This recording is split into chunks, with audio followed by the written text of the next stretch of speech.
Okay, here's what we can all start to expect. Starting today, the former combative media over the past 4 years suddenly, almost magically, become very friendly with the office of the president. They don't, where did I put those questions?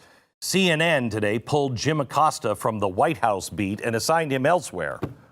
Why would you do that? Could it be that your combative theatrics and your monologues, disguised, I guess, as questions, are no longer needed in the White House?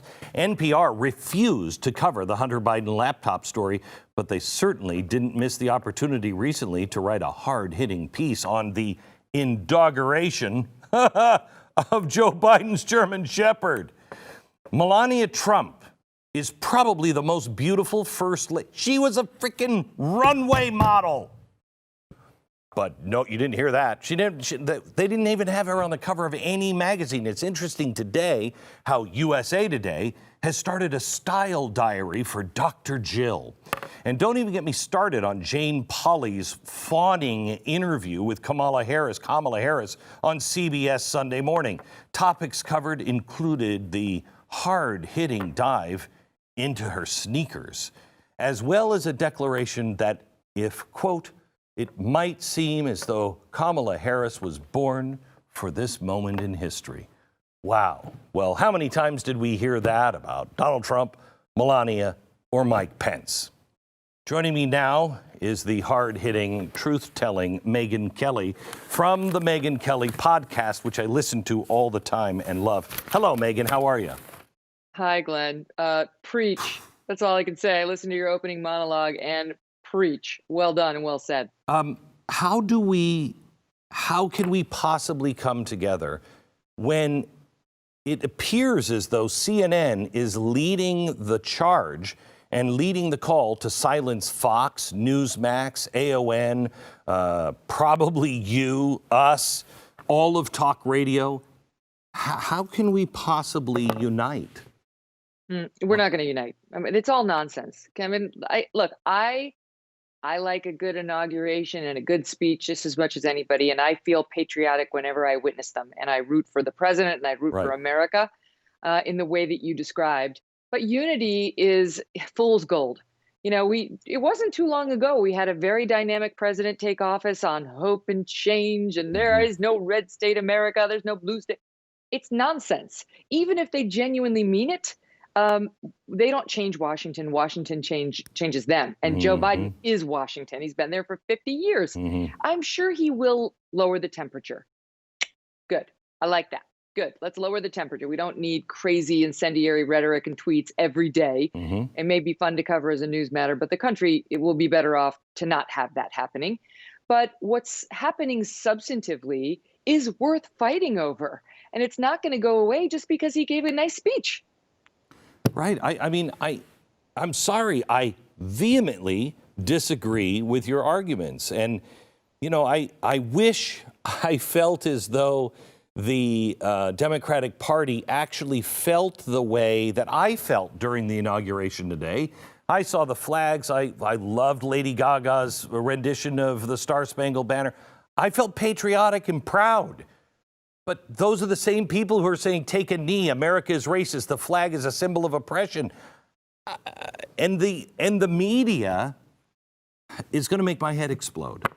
I mean, so help me. 100% right on all counts. Number one, they're the same people who are telling you that you have no right to object if your minor child wants to go get cross-gender hormones during the middle of the day, leaving school grounds to go get testosterone so she can go from female to male without you knowing.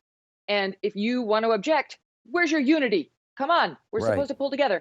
Well, I will object. I will protect my family and what I think is right over Joe Biden's need for unity, which is false anyway.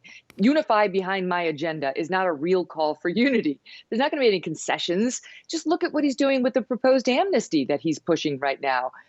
Legalization for 11 million people who are here undocumented, and no carrots for the Republicans. Not even a nod to border security, which is what we've seen in the past. Why? Because he doesn't care about unity. He cares about his agenda. Okay, point number two, the media. It's not just CNN. I mean, they're. Oh, I know. I think they're the worst. It's hard to judge, but MSNBC tonight, Nicole Wallace, you know, their fake Republican, The person who brought us Sarah Palin and seems to be feeling a need to atone ever since for what she considers her sin, is over there saying that that Republicans should not be allowed to speak until they acknowledge the truth, that they should be banned. I wrote it down, that they should be banned because fake news has the potential to kill people. Fake news has the potential. You know what, Nicole Wallace? I agree. I agree like too. When your network and CNN and the Washington Post and ESPN reported that Jacob Blake was unarmed when he was shot by a police officer in Kenosha, Wisconsin. And you refused to let the facts play out, even though there were initial reports he was armed. And anybody who tried to claim, wait a minute, hold on, there are reports, got shamed on the internet for being a racist. And then the news came out that not only was he not armed, he admitted it. And then we saw him admit it on camera with Michael Strahan of ABC News. And what happened with the Washington Post? They tweeted out, unarmed Jacob Blake. Only later were they forced to take it down. MSNBC, after that, still had an opinion piece up on its website saying unarmed. So let's talk, Nicole Wallace, about misinformation, lies that lead to deaths, which is what we saw in Kenosha. So I talked to Alan Dershowitz today on my program, and I said, Alan, you've seen this before. Have you seen this before? He said, 1950s, McCarthyism. Yep. He said, but we got past that because eventually he, was no longer in office. And I said to Alan, but it's not him this time. It's not one person. It's not even a small group. It's seemingly all throughout the power structure. So the theme of the show tonight, Megyn, is how we stand and save America. How do we do that against all of the forces that seem to be in lockstep now? Megyn, if you can give us some thoughts on how do we save America? How do we fight against this? Glenn, you and I were both at Fox News after Obamacare was rammed down the throats of the American people with less than majority support. Mm-hmm. And you remember the Arlen Specter town hall where the woman stood up and said, "You have awakened a sleeping giant." And I think we're at another "you have awakened a sleeping giant" moment. The silent majority can be silent no more. People must speak out. And if you won't do it for your own sake, do it for the sake of your children. When your company comes to you and tells you you have to sit in a corporate seminar telling you you're a white supremacist by virtue of an immutable characteristic, something over which you had no control, which the law does not allow the federal government or even private industry in some instances to stigmatize and use against you, get a lawyer. First of all, speak up for yourself and have a lawyer ready. And legal groups are forming right now to help you. I know because I'm consulting on some of them.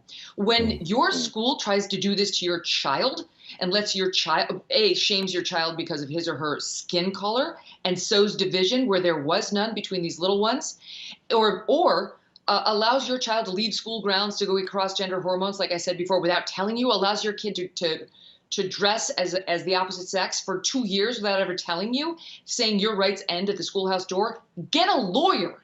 Get a lawyer. That's not lawful. And until we start challenging these things in the courtrooms and in the court of public opinion, you got to pressure your city councilman to make sure how are you going to vote on these issues? Because there are a lot of parents out there and people out there who don't believe in this kind of thing, and shame people into standing up for true equality and diversity of thought and kindness, universal kindness. The answer to racism is not more racism.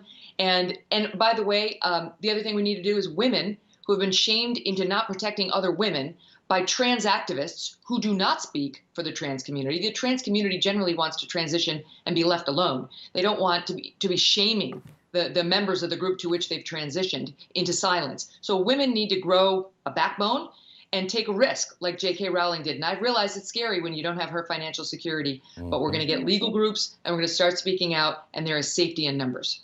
Megyn Kelly, this is why I never feel alone when I listen to your podcast. Thank you for sharing your thoughts with us tonight. My pleasure.